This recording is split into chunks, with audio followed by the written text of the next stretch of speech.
Donc là, on passe au chapitre 2C, c'est la dernière partie du chapitre 2. On va voir la famille des gènes de globine. Donc, on a déjà pris le contrôle transcriptionnel, post-transcriptionnel. Et là, pour la famille des gènes de globine, on a vraiment un type de contrôle très particulier qu'on va voir ensemble. Donc, les gènes de globine sont regroupés en batteries. On a la famille alpha qui est groupée en batterie sur le chromosome 16 et la famille bêta en batterie sur le chromosome 11. Donc, on va commencer par la famille alpha. Donc, on a la chaîne zeta qui est l'équivalent embryonnaire de la chaîne alpha. On n'a pas de gène spécifique de la période fœtale dans la famille alpha. Donc, on a zeta embryonnaire, puis après, on a alpha jusqu'à vraiment la naissance. Dès la vie vraiment fœtale jusqu'à la naissance. On a deux gènes qui codent pour les chaînes alpha. On a alpha et alpha 2 qui sont vraiment trop similaires. Et donc, les gènes alpha, comme tous les gènes et pseudogènes de globine, ont deux intros. Donc, l'ARN messager, il fait 576 bases et la protéine 141 acides aminés.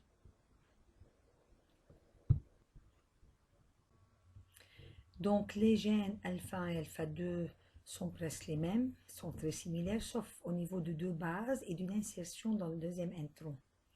Donc, l'ADN intergénique entre les gènes comporte donc des séquences ALU, qui sont des séquences SIGN, on a au moins 7. Et donc, un nouveau membre de la famille alpha, qui est le gène θ,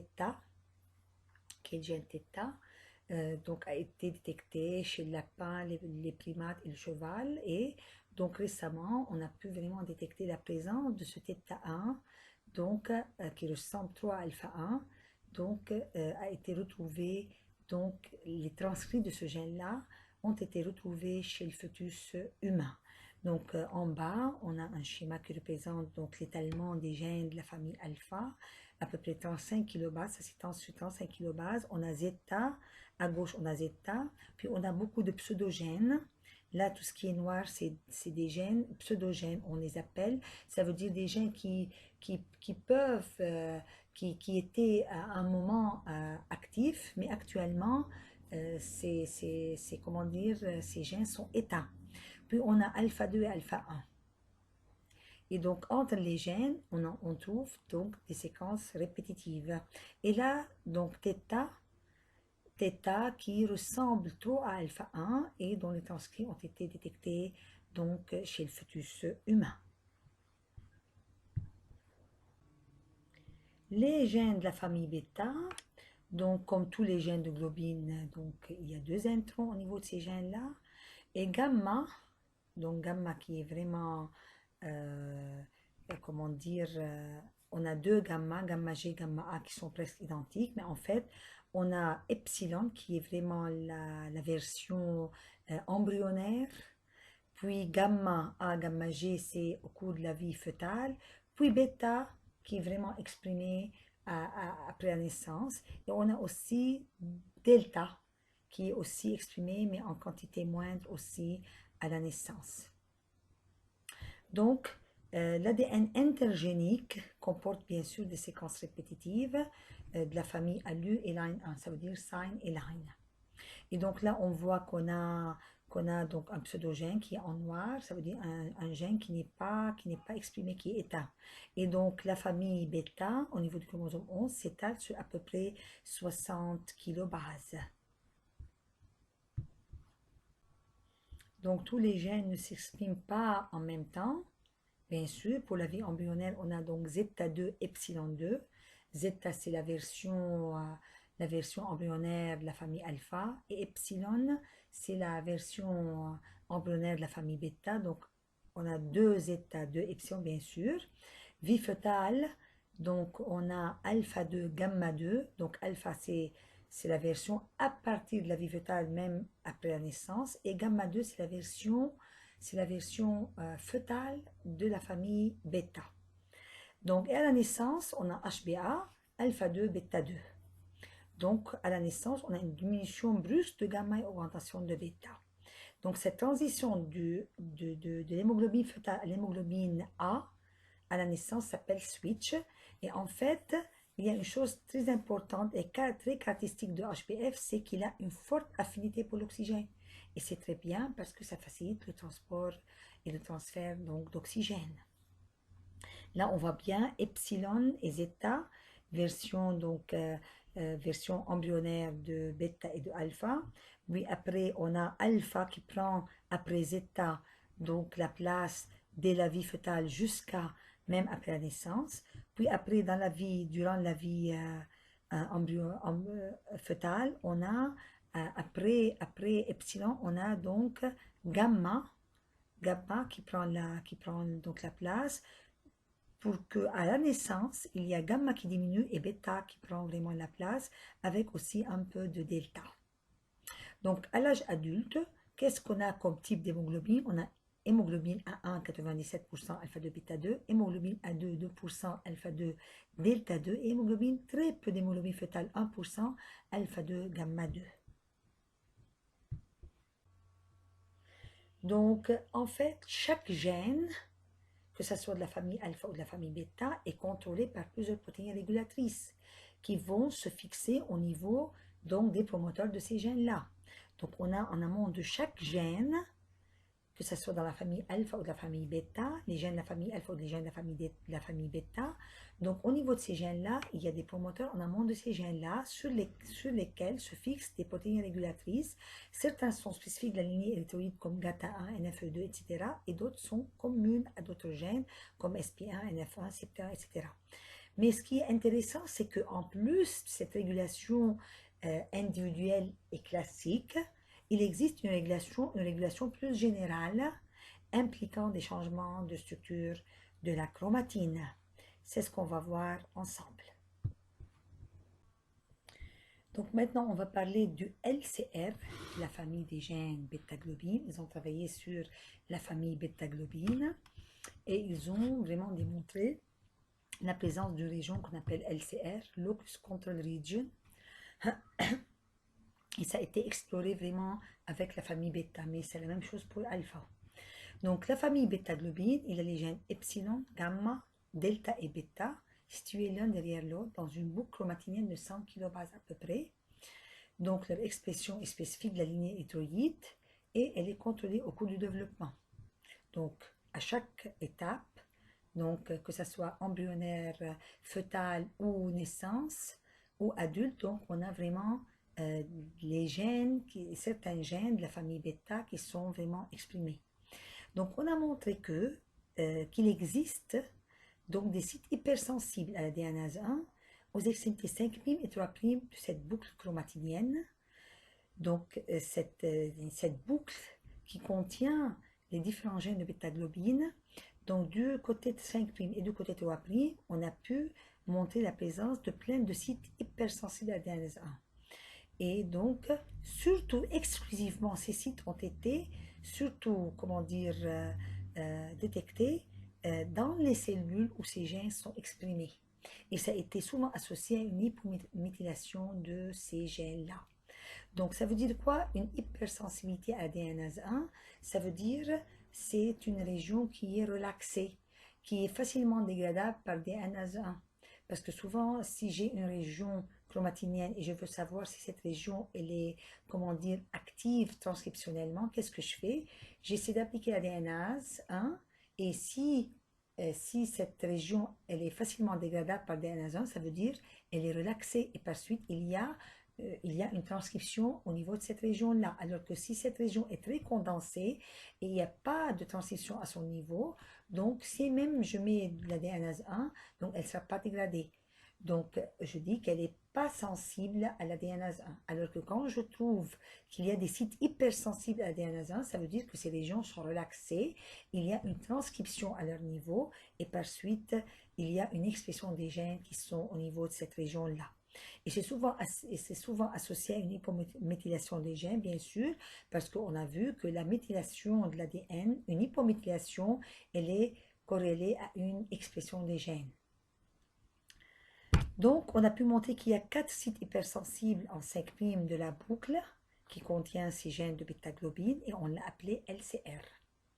Donc après, on a pu montrer que ce LCR est nécessaire pour assurer la spécificité tissulaire, l'expression spécifique de ces gènes-là et la régulation d'expression de ces gènes au cours du développement. On montre là, on va voir comment ils ont pu montrer comment ce LCR intervient pour vraiment exprimer spécifiquement donc les gènes de bêta-globine au niveau de la lignée érythroïde et comment cette expression donc est contrôlée au cours donc du développement.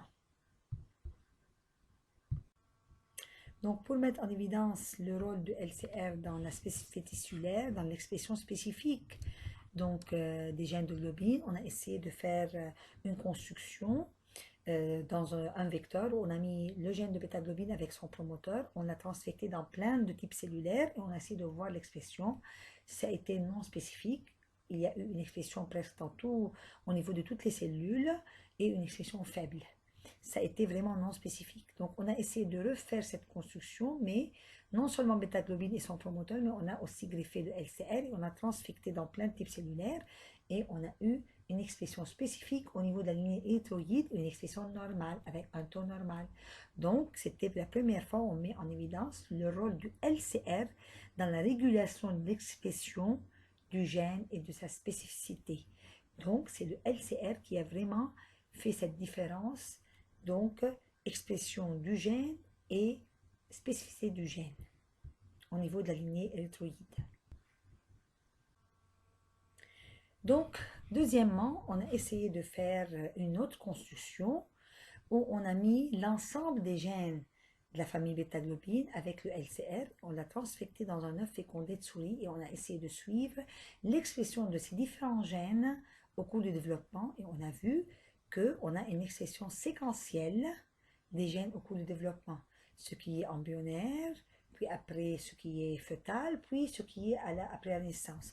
Donc on a vraiment pu voir l'expression des différents gènes de la famille bêta-globine donc au cours du développement d'un œuf fécondé de souris. Donc après, on a essayé de faire la même construction, mais en inversant epsilon et bêta. Ça veut dire l'ordre des gènes, on l'a inversé. Donc à la place de epsilon, je mets bêta, à la place de bêta, je mets epsilon.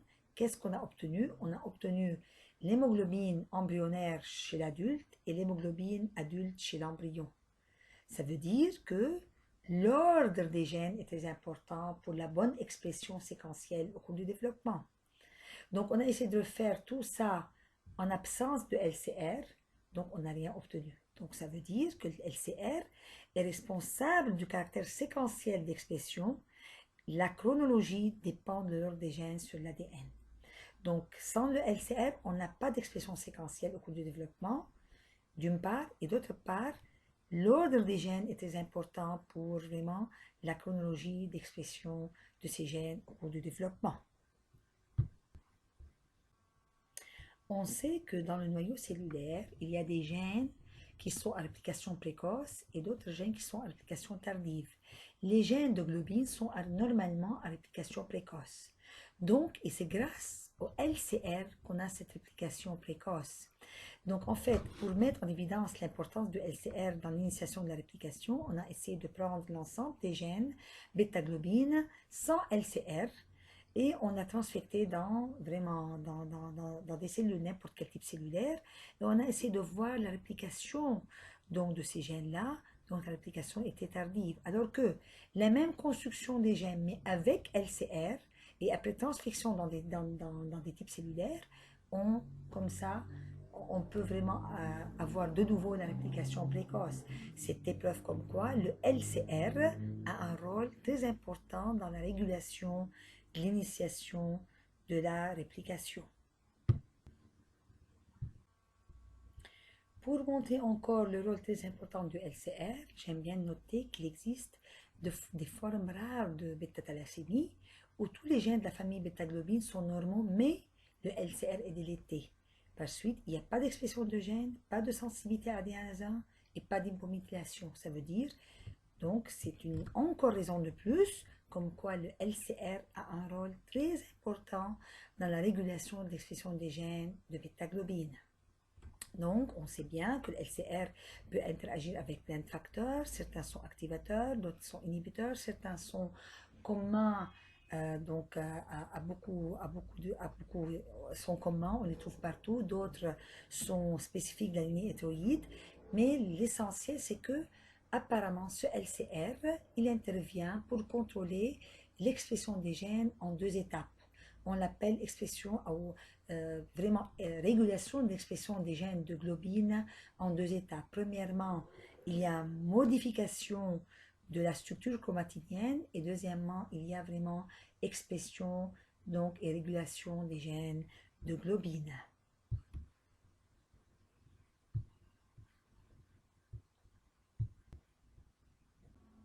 Donc là, on voit le modèle de régulation en deux étapes, où on a vraiment, il y a de la fixation de facteurs protéiques au niveau du LCR, qui vont d'une part, dans une première étape, modifier la conformation de l'ADN de la boucle chromatinienne, et puis après, rendre les promoteurs des gènes de la boucle plus accessibles aux facteurs de transcription, et par suite, exprimer les gènes donc, de globine.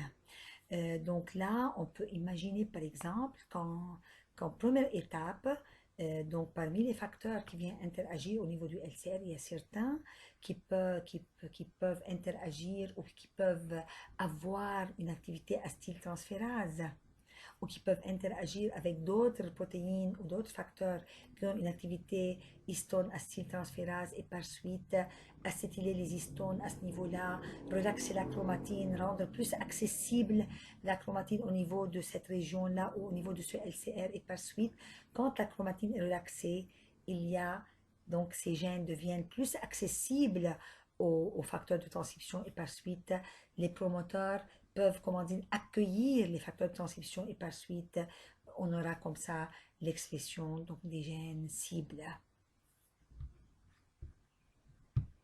Comme je vous ai dit, ces expériences ont été vraiment effectuées avec les gènes bêta-globine, mais c'est la même chose pour alpha, c'est le même principe et c'est la même chose pour alpha.